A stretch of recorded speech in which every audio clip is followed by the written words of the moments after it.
Let us begin the course of study by reviewing Van Til's education and some of his major publications. Van Til was born on May 3rd, 1895 in a farmhouse in Groothast, Holland.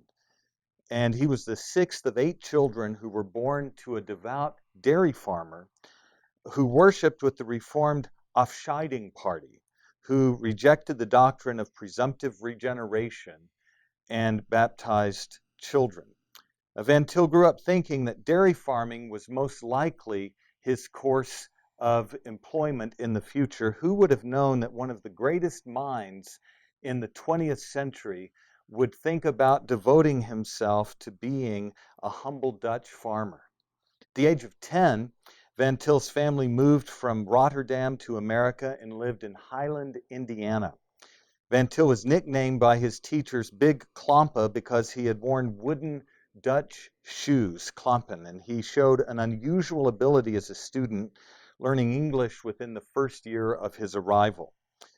In 1914, Van Til went to Calvin Preparatory School and College, which was the educational center of the Christian Reformed Church. He enrolled in Calvin Theological Seminary in 1921, and he was familiar with the work of Herman Bavinck and Abraham Kuyper, and he showed a unique ability to understand philosophy and theology. He learned during that time Greek, Hebrew, and Latin in addition to his Dutch and his English. It was during this time at Calvin College he studied in 2 areas that would control his theology and apologetic for the rest of his life. He studied systematic theology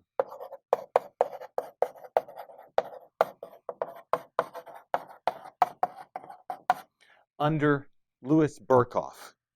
And it was here that Van Til's love for the Reformed faith began to receive a systematic theological exposition, an approach that would think rigorously and systematically about the topics that the scriptures present: the authority of the scriptures, the identity of God, the nature of man, the person and work of Jesus Christ, and so on.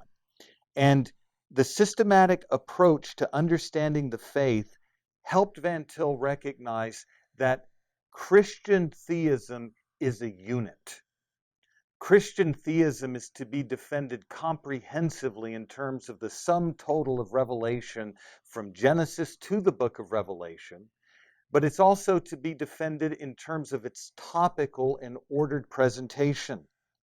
It's in large part from approaching the teaching of Scripture systematically that Van Til would begin to see that there were fundamental differences between the Reformed faith on the one side and less consistent Calvinism, Arminianism, Lutheranism, and Roman Catholicism, all the way down to Pelagianism on the other side.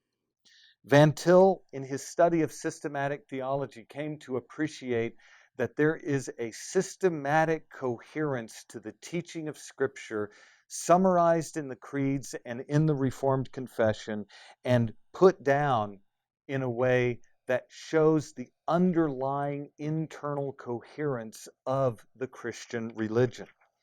And Van Til, as he came to understand the systematic theology contained in the Scriptures, began to think about a systematic approach to the defense of the Christian faith.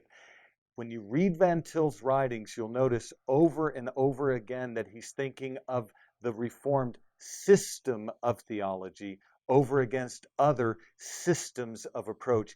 And this means that Van Til's apologetic from its very beginning is committed to a Reformed system of doctrine, not an abstract theism, not bare historical particulars of Christianity, but the systematic and integrated presentation of the scriptural teaching ranging from the doctrine of God to the doctrine of the last things.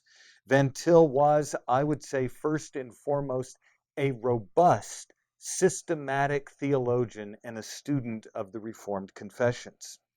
And so from the very outset, in terms of his education, systematic theology became a central and integral concern for his approach to theology and apologetics.